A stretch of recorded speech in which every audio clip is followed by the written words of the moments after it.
You know what fucking hurts? When you look around and realize people you thought were your friends aren't your fucking friends. So let me tell you about my moment.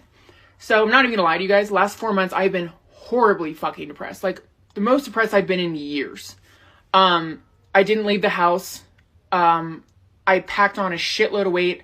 I moved about 15 minutes outside of, like, the heart of Denver. And I didn't realize, like, just that little 15-minute drive would isolate me so fucking much. Like, I just, it is what it is, you know? Well, I reach out to my friend group. And, you know, I see on their Instagram all the time, like, they're doing things without me. I'm never getting invited.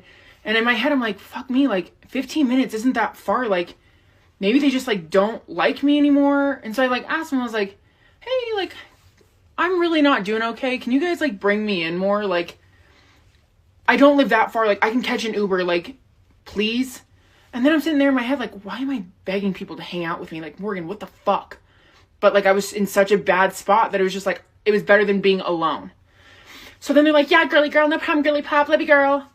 Well, I had to initiate. I invited one of my, like, girlfriends in that group to, like, meet me out for drinks. And it was, like, the first time I'd been out and seen people in, like, a month and a half. And so I'm talking to her and I was like, hey, listen, like, I'm, like, really not doing okay. Here's what's going on. And, like, I just needed to talk.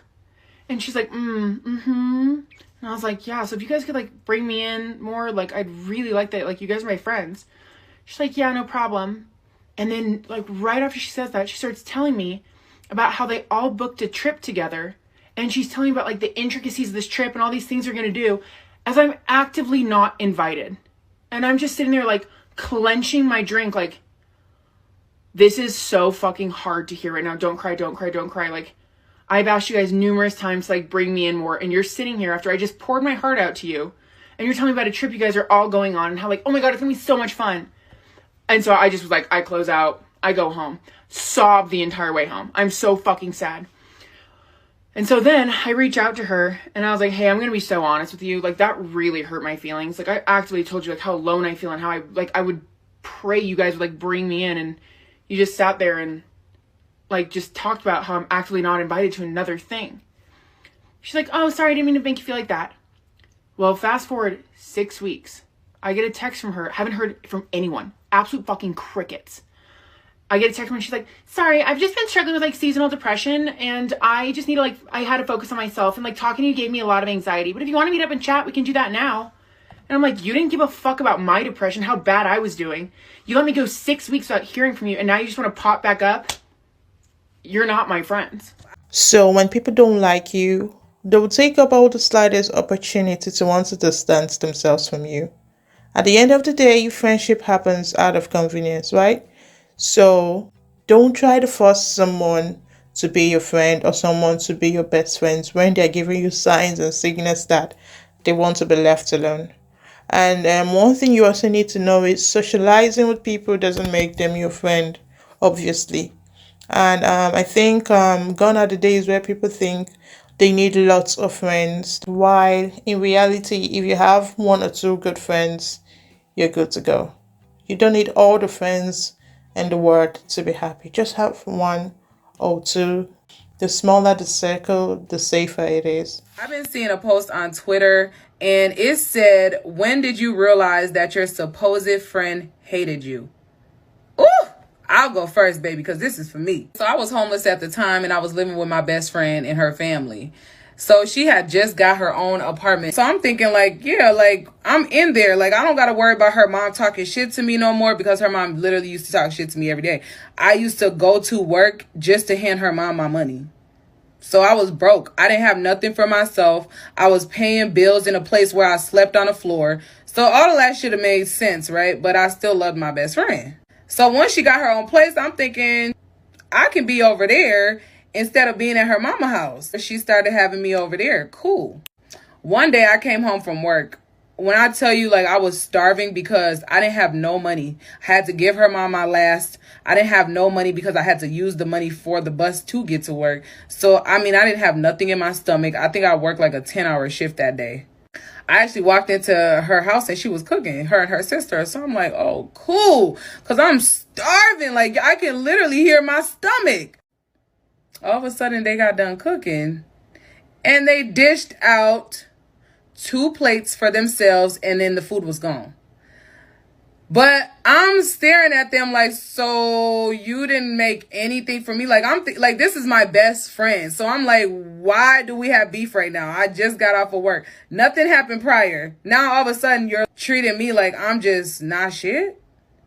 She lived in a high rise. So they sat on the floor because she didn't have no furniture yet. She just moved in. So they sat on the floor, and I remember the meal that they had. They had steak bites and mashed potatoes because, baby, she could fuck up some steak bites and mashed potatoes. So I remember that shit like I told you, I was hungry. So as they're eating their meal, I look in the door because you could literally see yourself, and they're eating laughing at me. They're literally sitting there taking a bite, and I never felt so stupid in my entire fucking life. I never felt so stupid. Like, just to know that your best friends would starve you when you didn't do a damn thing to them. That's when I realized some people just don't have your best interest. It doesn't matter if they're a friend, if they're a family member. Some people just don't have your best interest. And you have to realize that the minute they show you. Oh my God. This girl got a taste of what happens when you're at the lowest point of your life. And this always reveals to you who your real friends are. I could never cook or eat in front of someone who is supposed to be my best friend. If you're in my house and I've got food to eat, then that means you're also gonna eat, and that's on period. Because I would never forgive myself that I know I'm able to like help my friend with food, and yet I choose to ignore her. I hope this lady is in a better place, and I wish her all the best life can offer. Did you ever have a time where you realized a good friend wasn't actually your friend? I have a quick story. This is random. I was just thinking about this. I had this roommate, and I'm not going to say his name, but this guy, I loved this guy. I thought he was my best friend. I thought, we'd be friends till we were old. We were both musicians, had the same sense of humor, loved the same movies, all that kind of stuff. So we were roommates, and we had another roommate too. So anyways, I realized this guy had probably been plotting behind my back the entire time. I mean, this guy really took every opportunity he could to try to make me look stupid or embarrass me in front of his friends, usually women. He would mask very bitchy things he'd say as jokes. And then one day he made some snide remark. I don't know what I was doing, something creative. Let's say I was going to make a painting or something. And he kind of like in a very dickish way was just like, oh, well, you can't decide what you want to be anyway. Because I do a lot of things. What shitty energy, How limiting. I'm the kind of friend I want to see my friends be successful and happy. Full stop. Okay, so I originally filmed this video and I had to take it down because it got flagged because I said the B word. So I'm going to try to recount this because people keep asking me what happened to this story. So I'm going to tell y'all about the time I found out my best friend hated me. And before you ask, nope, it's a whole other person because I'm so great at picking friends, right? So this girl is somebody who I was friends with since elementary school, and we were super close, like 20 plus years we were friends. And the friendship started because she used to get bullied a lot. I'm not sure what was going on at her house, but her hair was never done. Like, she got made fun of for her clothes, and I felt bad. So I kind of took her under my wing and I started trying to help her, be cute. Like, I would sneak clothes to school for her to change on the bus. I would steal my mama's brush and I would do her hair. I really was just trying to help her because she was getting bullied a lot, and that turned into a friendship, right? So we, as adults, we kind of went our separate ways. Just naturally, life took us in different directions. And then we reconnected, I think, on social media because we were doing some type of event together. She reached out to me asking for business advice because I had so much success in my career and she was still trying to kind of get her brand off the ground. So she originally reached out to me for help, for advice. And then we went back into our same dynamic as friends. So fast forward, her birthday. Her birthday comes around and I asked, like, what are you doing for your birthday? And she's like, nothing, I'm depressed. She's crying on this call. And I'm like, why are you depressed? And she just goes into this thing about how she is not happy where she's at in her life and she just doesn't want to celebrate. Sometimes she doesn't even want to be here. And so me being a friend, I'm like, okay, let's fix that. We're going to celebrate you. Let's celebrate your birthday. So I'm going to plan something. So mind you, this is in a different state. So I'm having to travel to all of this, but we make plans to take her out, me, her, and whatever other girl she wanted to invite. we decide to go out. So we're going bar hopping now. Since we're going bar hopping, I'm like, okay, I'm going to get us a nice hotel. I get us a nice hotel, a suite that's up the street from the bars so that we can have somewhere to go comfortably and safely after we've partied, right? I'm paying for all of this. So I take her out. We have a great time. We go out to eat. We're drinking. We're doing shots. It's a whole thing. We go back to the hotel. Now, one of the things that was dragging the evening down was her toxic boyfriend. He was calling and bugging her, and she's on her phone all night. Half the time she's helping to plan the event because we have things going on with the event, and then half the time she's apparently talking to her boyfriend. So later on we get back to the hotel, and the boyfriend comes calling again, asking her what she doing, where she going, what she doing, where she going. And here's where it went left. I accidentally said the wrong name. Now, okay, before you judge me, the name I said was the name of the club promoter who we had been talking to that entire day. Now, again, we're planning an event. So I'm thinking this is the club promoter calling, and I'm like, hey, is that so-and-so? Let me talk to him. I have something about the event I need to tell him.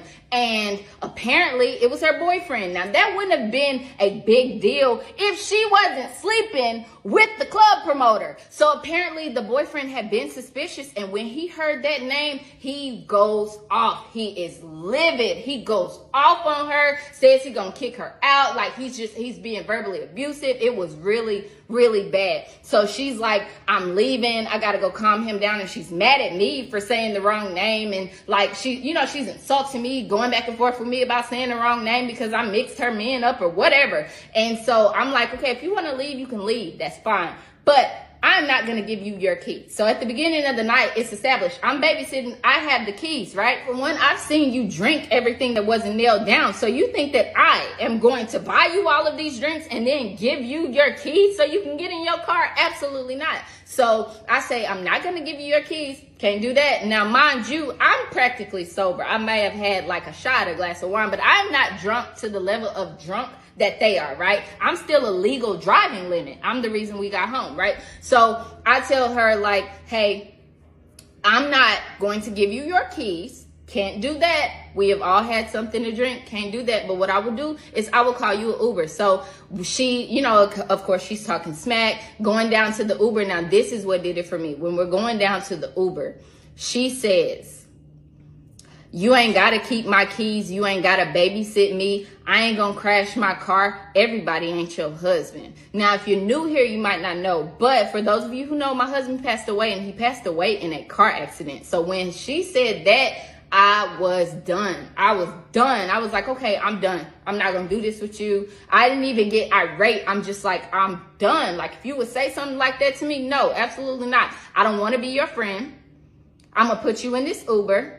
And then after that, do not contact me again. Now, when I say I'm not going to be her friend anymore, she goes off. She starts escalating like she's doing the most in the lobby of this nice hotel in front of all these people. She is going off. And the guy who works in the lobby gets in between us trying to break it up. She reaches around him and snatches my hair. Now, mind you, at the time, I had these like 30-inch blonde locks that went like to the back of my knees. My hair was really, really long. She sneaks me. She reaches around the guy, snatches my hair, and I fall to the ground. Now, also, mind you, I am in a $300 cocktail dress and my nicest heel. I did not come prepared for a hood fight, okay? But when I fall on the ground, the guy's still trying to break it up, and she's like getting around him, screaming at the top of her lungs, clawing at my face. She's trying to claw my face, and she's screaming, you not all that. B, you not all that. You not better than me. She just kept saying, I'm all that, and I'm not better than her.